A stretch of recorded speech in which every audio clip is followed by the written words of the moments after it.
Nagpagawas na ang probinsya sa Misamis Oriental og total ban sa mga live hogs ug pork products nga gikan sa Davao Region. Dugang detalye sa nato pinaagi sa live report ni Cyril Chavez. Cyril.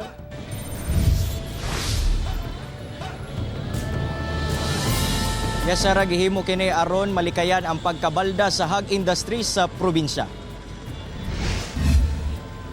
Human giigo sa African Swine Fever ang Don Marcelino Davao Occidental. Gilayong nagpagawas og executive order si Misamis Oriental Governor Bambi Imano alang sa total ban sa live hogs ug pork products gikan Davao Region. Kini aron malikayan ang pagkaylap sa moong sakit nga posibleng makabalda sa industriya sa hog racing sa probinsya.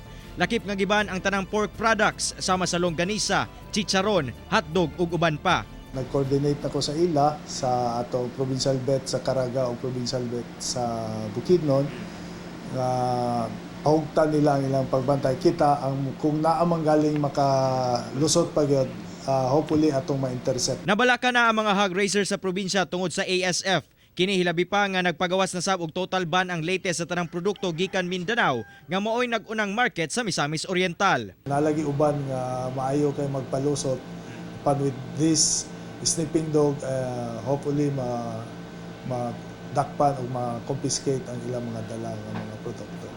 Hinoon pinaagi sa mga nagkadiyang ahensya sa gobyerno ilang i-address ang posibleng oversupply sa probinsya.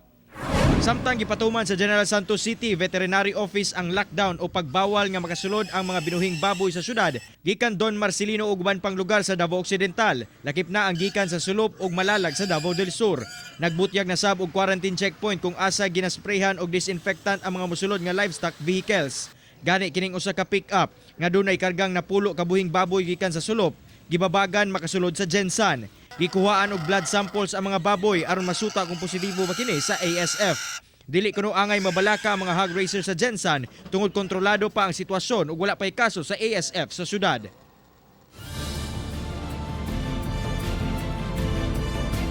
Sara ginapaningkamutan karon sa mga LGU nga maminusan ang epekto sa ASF dinhi sa Mindanao. Samtang ilang hangyo ngadto sa mga hog growers nga itumanon ang proper measures aron malikayan nga magkasakit ang ilahang mga alagang baboy. Sara.